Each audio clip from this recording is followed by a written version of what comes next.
ሰላም ፋሚሊ እንዴት ናችሁ? ዛሬ በኢትዮጵያ የፋይናንስ ዘርፍ ላይ ትልቅ ለውጥ ሊያመጣ ስለሚችለው የአፍሪካው ስታንዳርድ ባንክ እናያለን። ወደ ቪዲዮውን ከመጀመራችሁ በፊት ላይክ አድርጉ፣ ሰብስክራይብ ያላደረጋችሁ ሰብስክራይብ አድርጉ። ወደ ቪዲዮ ታላቁ ባንክ ነው። ስለዚህ መጀመሪያ ወደ ስታንዳርድ ባንክ የሚሰጣቸው ስራዎች ከመሄዳችን በፊት ስታንዳርድ ባንክ ማን ነው የሚለው እናያለን።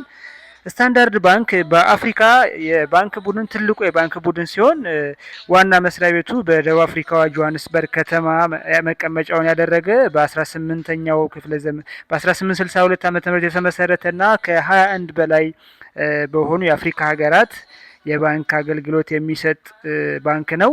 ይህም በኢንቨስትመንት ግሩፕ፣ በማዕድን፣ በማኑፋክቸሪንግ እና በሌሎች ስራዎችን የሚሰራ የባንክ ቡድን ነው። ይህ ባንክ በኢትዮጵያ ስራውን ከጀመረ ሰነባብቷል። ይህም ከ2015 ዓመተ ምህረት ጀምሮ በአዲስ አበባ ተወካይ ጽህፈት ቤት ነበር ሲኖረው በ2025 ደግሞ በአዲሱ የባንክ ህግና የብሔራዊ ህግ መሰረት ፈቃድ ያገኘ የመጀመሪያው ውጭ ባንክ ሆኖ ተመዝግቧል ማለት ነው። ዛሬ የምናየው ይህ ባንክ ለኢትዮጵያውያን ምን ጥቅም ይኖረዋል ወይ ደግሞ ያለውን የፋይናንስ አቅም ምን አይነት ተጽዕኖ ሊያሳድርበት ይችላል የሚል እናያለን። እስከ ቪዲዮ መጨረሻ አብረን እንሆን። ላይክ፣ ሼር፣ ሰብስክራይብ ማድረግ እንዳይረሳ።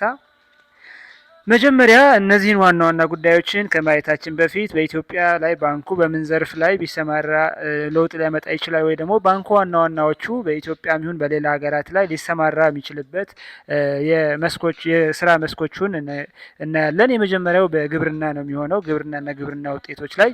ሁለተኛው በማኑፋክቸሪንግ እና በፋብሪካ ዘርፍ ነው። ሶስተኛው ለወጣቶች የስራ እድል በመፍጠር ነው። አራተኛው የውጭ ምንዛሬ ችግር በመቅረፍ ዙሪያ፣ አምስተኛ የወለድ መጠን ይሆናል። እነዚህን ጉዳዮች እናያለን። ከኔ ጋር ከቪዲዮ ጋር የሆኑ ሀሳብ አስተያየታችሁ አስቀምጡ። መጀመሪያ የግብርናውን እንመልከት። አንደኛ በኢትዮጵያ ዛሬ የዘመናዊ ማሽን፣ የመስኖ እቃዎች እና አንዳንድ የውጭ ግብአቶች ለማግኘት በጣም አስቸጋሪ የሆነበት ሁኔታ ነው ያለ። በዚህ ዘርፍ ላይ ያሉ ገበሬዎች ወይም ደግሞ አምራቾች በጣም ተቸግረዋል ማለት ይቻላል።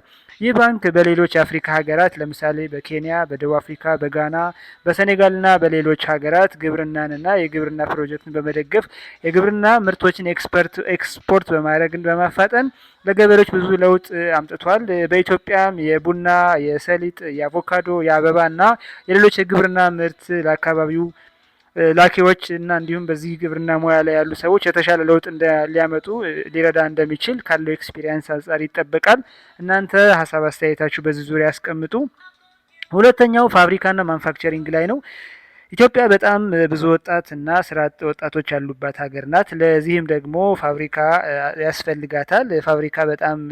በፋብሪካና በማኑፋክቸሪንግ ዙሪያ የሚሳተፍ ሰው ኢትዮጵያ ውስጥ ያዋጣዋል ማለት ነው። ይህንን ሰፖርት የሚያደርግ ደግሞ ይህ ባንክ ከዚህ በፊት ሲሰራቸው ከነበሩ ስራዎች አንጻር ወይ ደግሞ ባለፉት አመታት በአፍሪካ ሀገራት ላይ የሰራውን ስራ ስናይ ባንኩ ካለው ልምድ አንጻር ትልቅ የሆነ የፋይናንስ ድጋፍ የማድረግ ወይ ደግሞ ፋብሪካን እና ትንንሽ ኢንተርፕራይዞች ማኑፋክቸሪንግ ስራዎች ላይ ኢንቨስት በማድረግ ወይ ደግሞ ብድር በመስጠት እና በዚህ ዙሪያ ኢንቨስት ሊያደርጉ ለሚችሉ ሰዎች የብድርና የቴክኒካል ድጋፍ ወይ ደግሞ የአዋጭነት ስራ በመስራት ይታወቃል። እንግዲህ ይህ ባንክ ወደኛ ሀገር ከመጣ ሌሎች ባንኮችንም መሪ በመሆን እና ሌሎቹም ወደዚህ ዘርፍ ላይ ትኩረታቸውን እንዲያደርጉ ሊረዳቸው ይችላል ማለት ነው። ከዚህ በፊት የባንኩ ሂስትሪ የሚያሳየው እና በተለያዩ የአፍሪካ ሀገራትም ይህንን ስራ እየሰራ እንደሆነ እና አሁንም በኢትዮጵያ ቢመጣ በዚህ ስራ ላይ ወይ ደግሞ በማኑፋክቸሪንግ ላይ ብዙ ነገሮች ለውጥ ሊያመጣ እንደሚችል ነው። እንግዲህ በዚህ ሲመጣ ይህንን ነገር ይሰራል ላይሰራም የምናየው ይሆናል ማለት ነው። ሶስተኛው ለወጣቶች የስራ እድል መፍጠር ነው።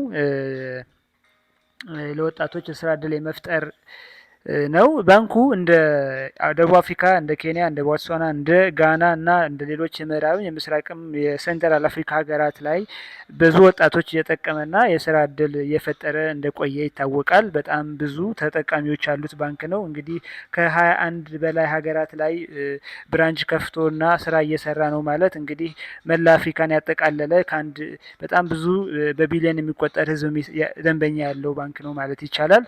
ስለዚህ በዚህ ምክንያት ደግሞ በተለያዩ ምክንያቶች ወጣቶች በተለያዩ የስራ ዘርፎች እየደገፈ ይገኛል። ለምሳሌ የባንክ ስልጠና፣ የቴክኖሎጂ ስራዎች እንደ ዳታ አናሊስት፣ እንደ ኢንቨስትመንት እድሎች ወይም አንዳንድ የኤጀንትነት ስራም ይሰጣል ለወጣቶች ማለት ነው። በዚህም ደግሞ የስራ ሽግግር፣ የልምድ ለውጥና በተለያዩ ሀገራት ላይ ያለው ለምሳሌ በሳውዝ አፍሪካ በነ ኬንያ ጥሩ የባንክ ልምድ ካላቸው አንጻር የባንክ ልምድ ያላቸው ሀገራት ላይ የቆየ ስለሆነ ለኢትዮጵያ ወጣቶች የስራ እድል ከመፍጠሩ ባለፈ ደግሞ የተሻለ የቴክኖሎጂ ለውጥ ሊያመጣ እንደሚችል ግልጽ ነው፣ ለኢትዮጵያ ባንኮችም ጭምር ማለት ነው። አራተኛው የውጭ ምንዛሬ ችግር ሊፈታ ይችላል ተብሎ ይታሰባል። በአሁኑ ሰዓት ኢትዮጵያ በጣም ብዙ ተቋማት በኢትዮጵያ ዶላር ማግኘት በጣም ከባድ እየሆነባቸው መጥቷል። ለአመታት ለወራት ብዙ ቀናት በጣም የሚጠብቁ አሉ። ወረፋ እየጠበቁ በዶላር እጥረት ምክንያት አስመጪዎች ሊሆኑ ይችላሉ፣ በተለያየ ስራ ላይ የተሰማሩ ወይም ፋብሪካ የከፈቱ ሰዎች፣ ጥሬ ዕቃ ምንም የሚያስገቡ ሰዎች ሊሆኑ ይችላሉ። እነዚህ የዶላር እጥረት በሀገሪቱ አለ። ይህ ባንክ ስታንዳርድ ባንክ በአፍሪካ እና በዓለም የተለያዩ ኔትወርኮች ስላሉት ወይ ደግሞ በጣም ብዙ ደንበኞች፣ ዶላር ሆልደሮች፣ የተለያየ ሀገር እኛ የምንፈልጋቸው ገንዘቦች ዩሮም ይህንን ባንክ ሆልደሮች ስላሉት የዶላር ችግር የለበትም። እንደገና አቅሙም ደግሞ እንዳየነው ከሆነ ከኛ ሀገር ባንኮች የተሻለ የብዙ አመታት ልምድ ያለው ባንክ ነው። ስለዚህ ይህንን ዘርፍ በተሻለ መጠን ሊደግፍ ይችላል ብዬ አስባለሁኝ። ምንድነው የውጭ ምንዛሬ በቀላሉ ዶላር፣ ዩሮ ወይም ሌላ ሀገር ገንዘብ ለምሳሌ ከኬንያ የሚመጣ ከሆነ በሺሊንግ የሚገዛ ነገር ከሆነ በዛ ላይ የኬንያ ደንበኛ ካለው ካስቀመጡት ባንክ አነስቶ ለኢትዮጵያ ኢንቨስተሮች ሊያበድር ይችላል ማለት ነው። ስለዚህ በዚህ ምክንያት የኢትዮጵያ የውጭ ምንዛሬ ችግር በመጠኑም ቢሆን ሊቀርፍ ይችላል።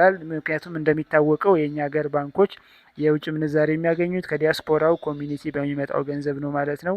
ወይ ደግሞ ከኤክስፖርት አንዳንድ ከምትደረገው ትንንሽ የኤክስፖርቶች ነው የሚያገኝ የሚችለው። ይሄ ግን የተለያየ ሀገር ላይ ባንክ አካውንት ወይ ደግሞ ሆልደር ስላለው በቀላሉ ዶላር ያገኛል። ስትሮንግ የሆነ ባንክ ነው ማለት ነው።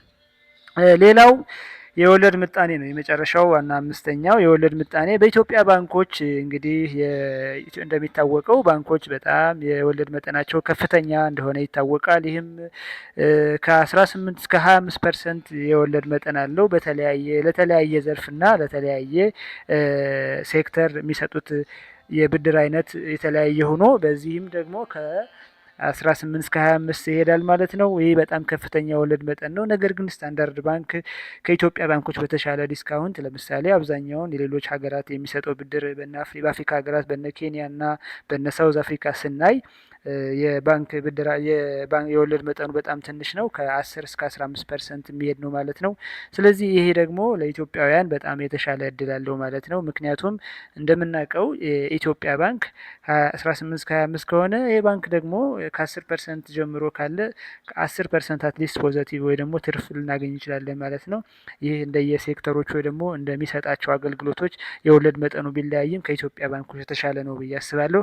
በመጨረሻ እንግዲህ ስታንዳርድ ባንክ በኢትዮጵያ ገና ስራ አልጀመረም። ነገር ግን ኦልሬዲ የወረቀት ስራው ጨርሷል።